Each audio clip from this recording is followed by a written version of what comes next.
Memphis, Memphis, Memphis, Memphis, Memphis, Memphis, Memphis, Memphis, Memphis, Memphis, Memphis, Memphis, Memphis, Memphis, Memphis, Memphis, Memphis, Memphis, Memphis, nothing but Memphis.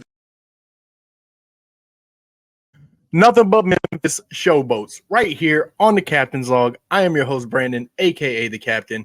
Glad to be back here with you guys again. We have some Showboats news to get into. All right. So without further ado, let's just hop right in here. All right. So we are recording this episode August 12th. Okay. So any news that happens from now on Saturday until the time this video gets put out, don't come at me for. All right. If you want more news up to the date, I told you before, I'm going to tell you again, you need to follow that guy right there at USFL_Showboats, or follow the United Football Media Twitter account at _UFM. All right. So let's go. So some things that have happened this week or the past few weeks since the last time you saw me. Okay. The last time I gave you a Showboats update, some things have happened. So here we go. Starting out with workouts, we have Derek Dillon, okay, Special Teams Player of the Year, All-Purpose Yards Leader of the USFL. He had workouts with the Texans and the New Orleans Saints, okay. Derek Dillon spent time with the Browns, I want to say last year, after the 2022 season. Unfortunately, he was cut before he could make it to the regular season, and that's how he ended up back with the Boats for USFL 2023. So good to see Derek getting some workouts, getting some looks out there. He's a smaller guy. I don't know what else they could really knock on the dude. I mean, we've seen the kick six by now. The dude's got a motor. He's gritty. He's a grinder. He's a dog. All right. Get my boy Derek Dillon on a team. He needs to be playing in the preseason right now. After Derek, this one was pretty cool. I like this one a lot. Vince Papali, okay, our boy old Papali Jr.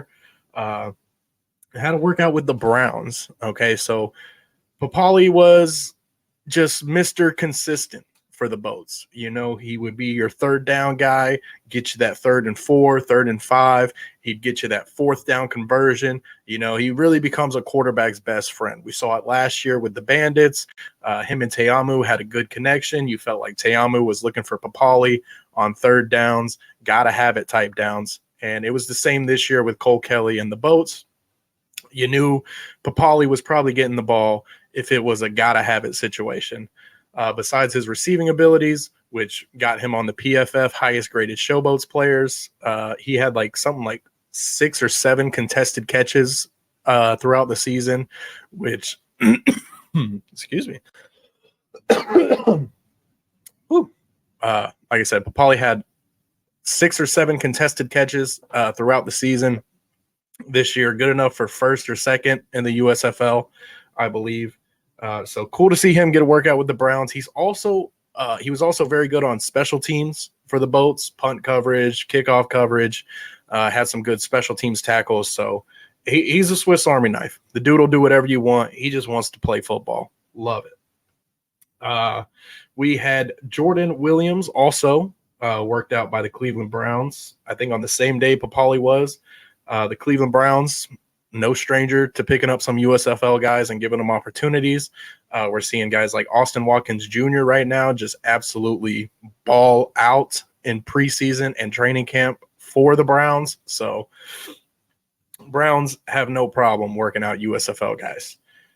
They worked out edge Jordan Williams. Jordan Williams came to the Boats this year for his first season, and he got the first sack for the Memphis Showboats since the 80s. He was the first one to get a sack for us this year. I loved Jordan. He had a couple injuries throughout the year, but he's a young dude, high motor. Love to see Jordan stick on a team somewhere. He's, like I said, he's very young, so he has time. Obviously, I'd love to see him on the Boats back with us next year, but I want these guys to get their NFL opportunities first and foremost. That's why we're here. So after Jordan Williams, we saw Showboats rookie Nehemiah Shelton. He is a cornerback. He was drafted in the USFL collegiate draft this year, signed on with the team really, really late. I want to say week 9, maybe week 10. He was activated for the week 10 game I think that was his only game. He saw some action, had a couple tackles. He got worked out by the New York Jets. So good for Nehemiah. Again, he's a rookie, so he's a young dude. Probably would benefit from coming back to the USFL for one more season, having a full season under his belt of USFL coaching, USFL experience, USFL tape, and it should springboard him to another NFL opportunity. So workouts, I believe that is the last workout we have. So one guy I'd like to see get a workout personally would be the kicker, Alex Kessman. I know he struggled early in the season, but the dude still holds the NCAA record for like most kicks over 50 yards, like percentage wise or something. And we saw him come on strong at the end of the season. And from watching these preseason games, man, we need some new blood on this kicker carousel. It is insane that it's these same kickers getting the same opportunities. I get it. They're good when they're good, and they're just off when they're off. So I don't know. I'd like to see Kessman get involved. I'd like to see some other USFL kickers get involved in the NFL kicking carousel. So let's talk about free agent signings. We've had just one so far since the last time I saw you guys. We've got Chance Little out of Duke. He's played his senior year at Duke. Before there, he was a Colorado Buffalo. He was an academic all-ACC selection. He played in 43 total collegiate games, starting 17 of them. At Duke, he started all 13 games at either right guard or left guard, so he's going to be a good interior lineman for the Boats.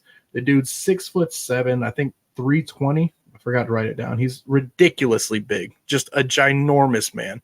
Cool, sweet flowing hair, got the Fabio locks in the back, and guess what? He's an opera singer. Okay, do you need an opera singer on the offensive line? No. Does it make your football play better? Probably not. But listen, when my guy lines up and starts yelling opera into the defensive lineman's ear, I think it's going to throw him off a little bit. So, welcome to the team, Chance Little.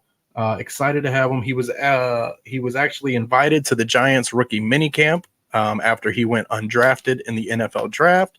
So unless he gets some kind of NFL opportunity, we should see him in Showboats training camp next season. Now here is the fun part. Let's talk about our NFL guys. Okay, we've got Daniel Helm, tight end for the Showboats.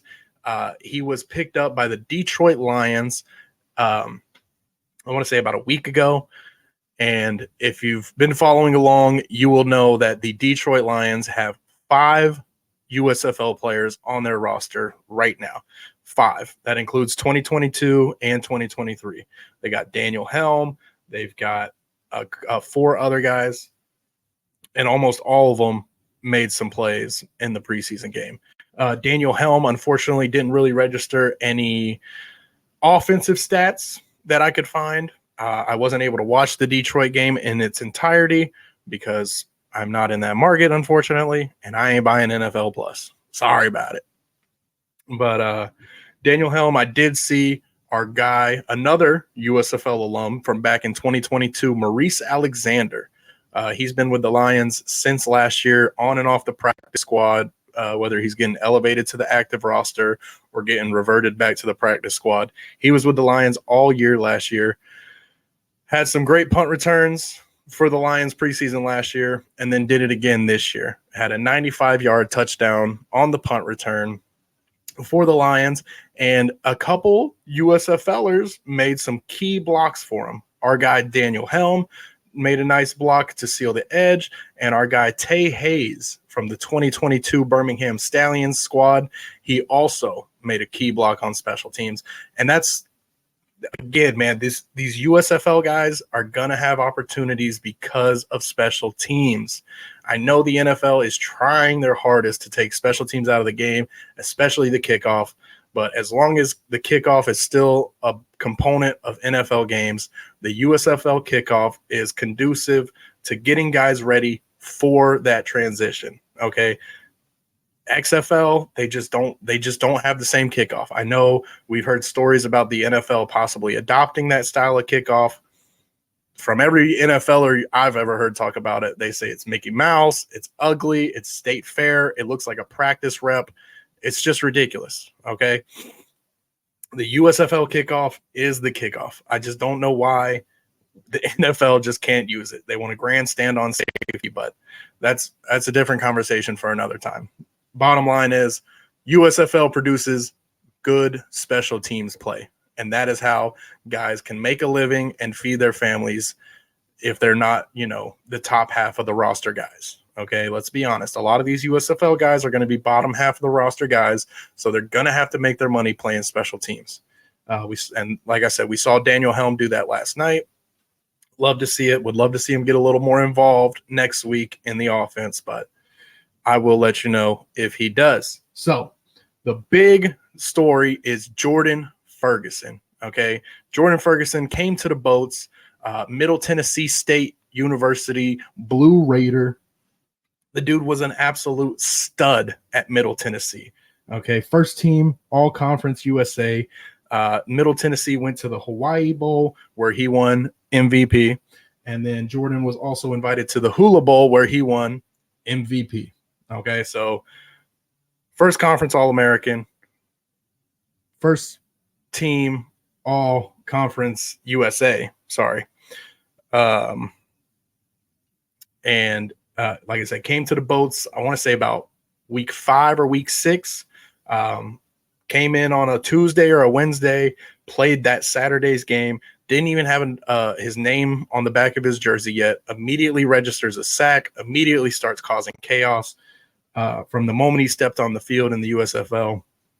So Jordan was a dude I was very, very high on getting that NFL opportunity. He's also very young, just graduated from Middle Tennessee State this past year before he joined the USFL. So in 43, that is not for Ferguson. But yes, so Jordan Ferguson made his NFL preseason debut for the Seattle Seahawks. Him and Levi Bell both playing. Jordan, I want to say he came in around the third quarter, late third, early fourth is when you really started seeing him more on the defensive side of the ball. He comes in, he got a sack, he got a couple of tackles. It was really cool because he got a sack, and then right after him, Levi Bell, another USFLer, got a sack right after it, or it might have been vice versa. Either way, 2 USFL guys got back-to-back sacks in the NFL preseason game. The USFL community was lit. I'm so excited for Jordan Ferguson. I can't wait to see which other Showboats players we see get opportunities, and I can't wait to see how the rest of this preseason goes, man. Before I watched USFL, NFL preseason, who cares? But now it's like, man, you're almost like scouting, for future USFL talent that might slip through the cracks of the NFL.